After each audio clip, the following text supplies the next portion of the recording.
Je suis sûr que ce sont des questions de ce genre que vous posez. Comment est-ce que je vais comprendre les registres littéraires et quelle est la différence entre les registres littéraires et les registres de langue? Alors, dans la séance précédente, nous avons étudié les registres de langue. Vous avez des problèmes? Revoyez la dernière vidéo à la fin de la séance. Alors, aujourd'hui, nous allons voir le registre littéraire. Bonjour, merci et bienvenue sur ma chaîne. Vous cherchez des solutions aux questions de compréhension lors de vos examens. Alors, je vous dis, vous êtes au bon endroit. Pour ce thème, c'est parti. Avec moi, vous allez comprendre et vous n'aurez jamais ce problème. On va commencer premièrement par les registres visant à persuader le lecteur. Registre de langue pathétique, qui permet de faire ressentir ma compassion au lecteur.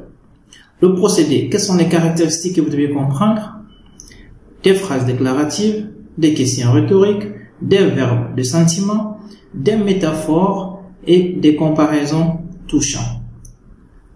Deuxième registre, dramatique, presque proche des registres tragiques et pathétiques.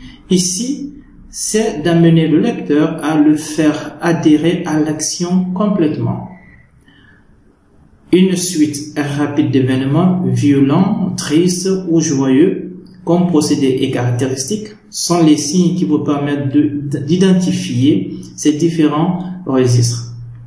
Thématique de l'amour, de la mort, de l'injustice. Les figures de style qui accompagnent, c'est les figures d'insistance, la métaphore, la comparaison ou d'exagération, alors l'hyperbole. Troisième registre, tragique.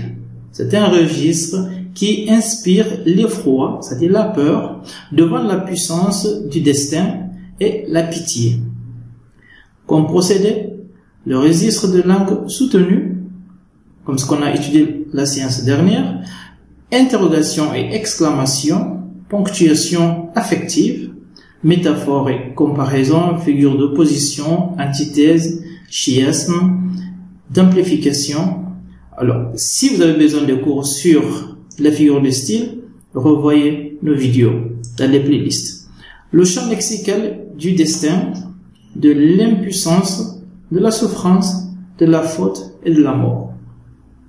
En grosso modo, en général, on peut dire ce sont les registres ponctuels. Les registres ponctuels. Maintenant, nous allons passer au registre majeur. Comme par exemple, nous allons voir deux cas. Le registre lyrique exprime l'intériorité de narrateur, d'un locuteur ou d'un personnage afin d'exprimer ce qu'il ressent.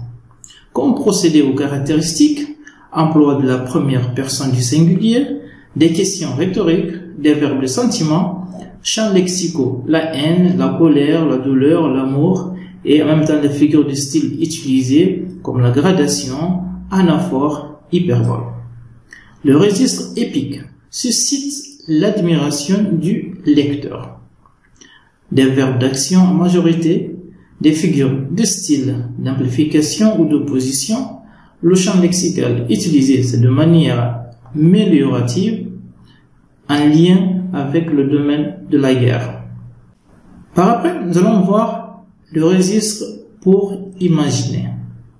Donc, appelé communément les registres imagés.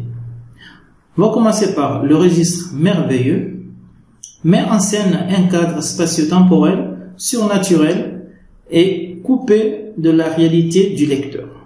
Procédé et caractéristiques, un champ lexical surnaturel, des figures de style par analogie, métaphore ou la comparaison.